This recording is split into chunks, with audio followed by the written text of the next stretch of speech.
Here, but my name is Brian Yurachek, and I'm the founder and CEO of Parallel Worlds, which is an Earth intelligence company specializing in immersive social media and enterprise digital twinning of real assets. So in other words, we create a true digital twin of Earth that informs an immersive social media environment where people create, share, monetize their assets, perform functional activities as well. So anything from I want to create an NFT and share this 3D asset in my open environment in AR or in a mirrored reality of VR, or I need to find my way to a hospital or a train or a restaurant. So both a functional and creative tool belt, an immersive social media environment that is a true digital twin of Earth. So that is Parallel Worlds. My other company is New York Culture Club, and we're a lifestyle and apparel brand that embeds microelectronics and physical apparel to create new customer and brand interactions in unique ways. So really just both of those businesses are about bridging the physical and digital environments in meaningful ways. Now, we've always been adapting over time with new tools, right? So from the beginning of time, we've been building new tools and creating more efficient ways and creative ways to solve some of our largest problems. Now, we have a new tool, and since the digital age, we have had these tools now come into our own pockets in many forms of the mobile applications that we've had over the past 25, 30 years, empowering us in new ways to create things or, again, get somewhere quicker. So creative and functionally being able to enhance ourselves, right? So for many times, these tools were in the hands of few people, right? And they were very, very complicated or expensive, and we didn't necessarily have access to them readily in our pocket, right? So for a long time, we found ourselves in the category of being consumers, and we didn't really have a way to kind of transcend that.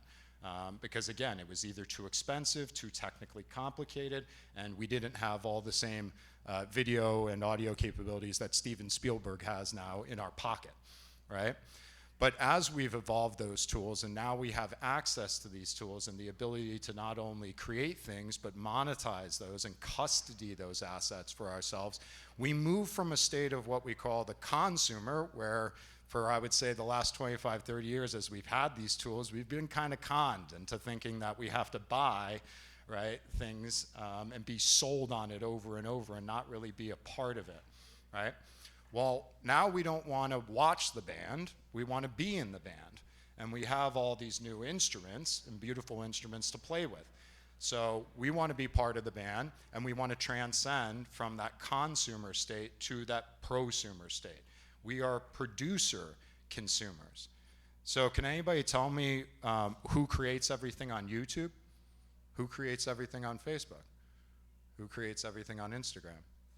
Does Instagram or any of those people, do they curate all those things themselves? No, all of you are actually creating those assets.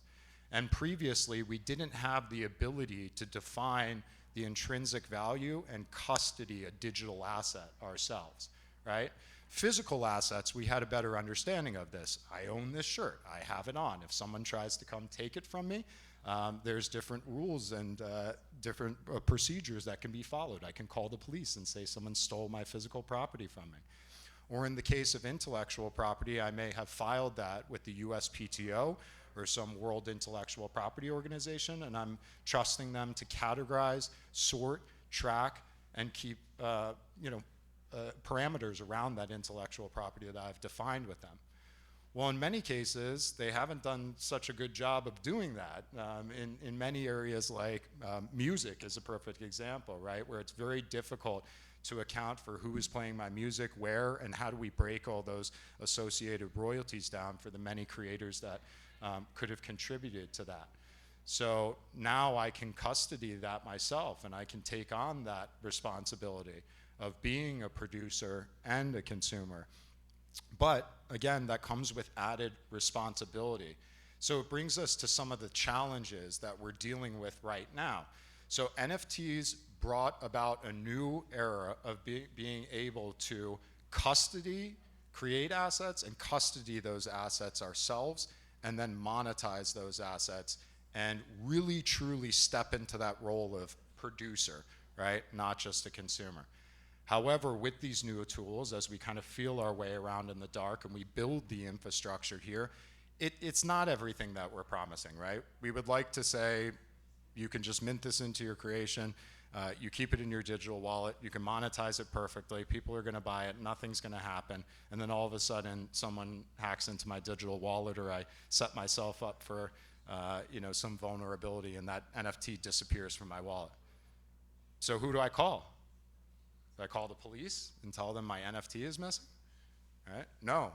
I wanted responsibility to custody that asset, and now I have to take that on my shoulders, right? So I think a lot of this we have to understand with these new tools and the ability to actually define our intellectual property, custody that intellectual property, and distribute it and monetize it for ourselves and empower ourselves as the prosumer. It comes with an added responsibility and accountability. And that's a real human element that we need to be aware of, right? And we have to coach ourselves and we have to educate ourselves. And that's what a lot of this is about right now, right? So all of us in this room are taking some of the first steps in educating ourselves with these new tools and understanding that we have that responsibility. And as some of the first people in shaping this new industry, and some of you are builders in this room, we have to hold the line and the integrity on knowing our product so well, or knowing the infrastructure of this new environment so well, that we can identify some of the challenges, be honest about those challenges, communicate that those challenges do exist and that we're taking measured steps towards ameliorating some of them, right? So there's a lot of criticism sometimes about new technologies, right?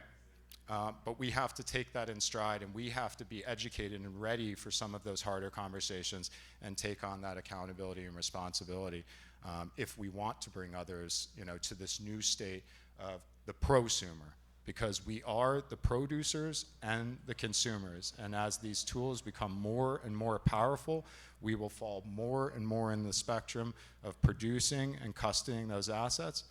And I love that Stacy mentioned earlier the Cybertruck example, because this is what we're really moving towards, is a state where creators can engage with their favorite brands and retailers and utilize their intellectual property to define new creations and new assets in meaningful ways. And those companies will give up control, as we see.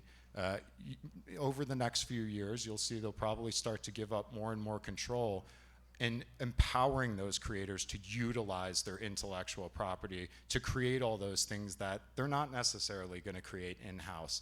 And many times there's a lot of groupthink in centralized companies, whereas we could just expand that out across the horizon of all creators and say, what do you have to offer to us? And then set the appropriate infrastructure to be able to accept those beautiful gifts, and then define how all of us get better together. Right? So from me to we. Thanks, everyone.